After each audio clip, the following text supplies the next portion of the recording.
का हो तनी हेने सुनी तो का बोला कह तनी कि हम सुननी है ये सब सही बात बा का सही बात बा मतलब रुआ बाहर जाता नहीं हमके छोड़ के। अरे ना हो तुम्हारा के छोड़ के हम कहाँ जाए कुछ मजबूरी बा हम जल्दी चल आए। तो ई पहले बताई ना जाता नहीं कि ना रुआ जाता नहीं। जाता नहीं हो लेकिन जल्दी चल आए। हमरा बारे में कम से कम कुछ फीलिंग समझी। अरे हम तो तुम्हारे बारे में सोची ना ये करे जा। हाँ तो हमरो बात एगो सुन ली। ए राजा जी रहन जाला अकेले ये घर में तू तो बहरी माजा मारे जाता रो शहर में।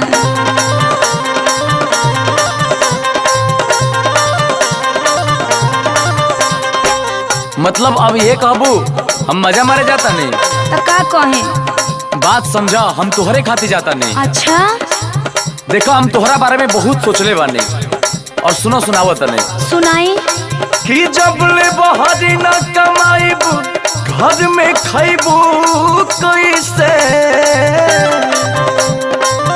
जब ले बहरी न कमाईबू घर में खैबू कैसे।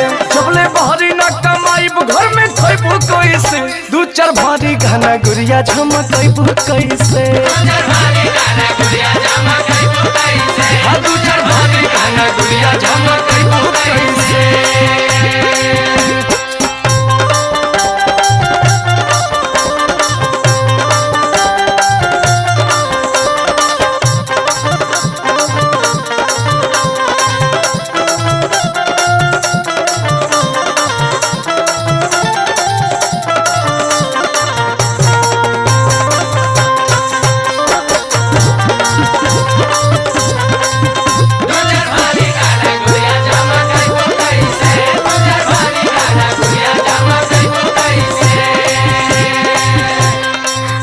जी बोला हमके गहना गुड़िया के नाम लेके फुसलाई मत।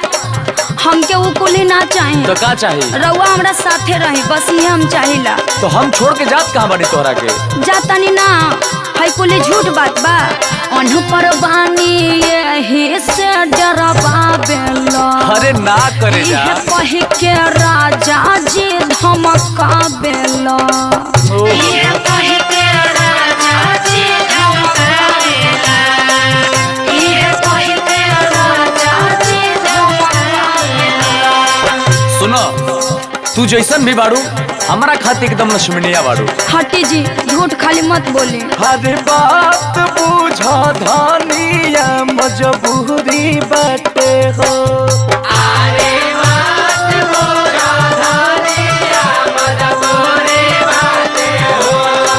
तू चार रुपयो कमाइल तो जरूरी बाटे हो।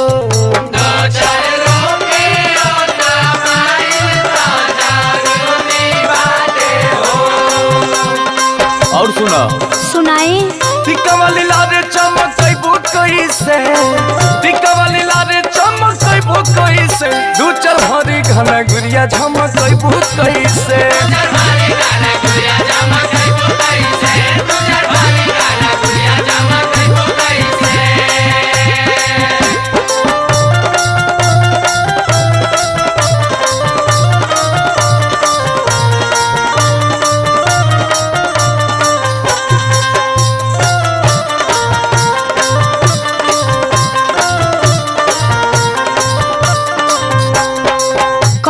जी हाँ बोला मतलब यहाँ कोनो काम ऐसा नहीं के गांव में जन रवा इहे करी या घर ही रही।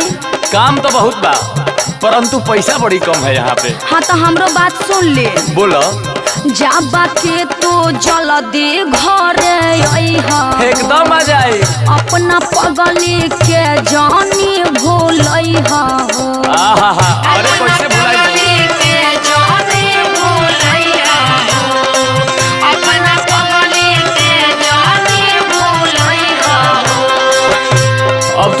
भुलाए भुलाए कहताड़ू ना अच्छा तो हमरा दूसरे फीलिंग कबरता। हाँ हाँ हाथ धहिले बानी जीवन भरनी भाई बोए धनिया।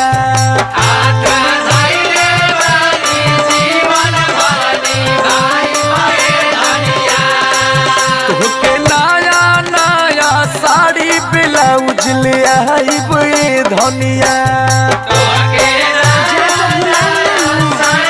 अब बाबू बोरा लेखा जब कहा तारी कि ना भुलाई तब काय के बतिया कर रखले बाड़ू। सुन अंकुश के तू भुलाइबू कैसे, विष्णु के तू भुलाइबू कैसे, दू चार भारी गहना गुड़िया झमकइबू कैसे। दू चार भारी गहना गुड़िया झमकइबू कैसे। दू चार भारी गहना गुड़िया झमकइबू कैसे। दू चार भारी गहना गुड़िया झमकइबू कैसे। दू चार भारी गहना गुड़िया झमकइबू कैसे। दू चार भारी गहना गुड़िया झमकइबू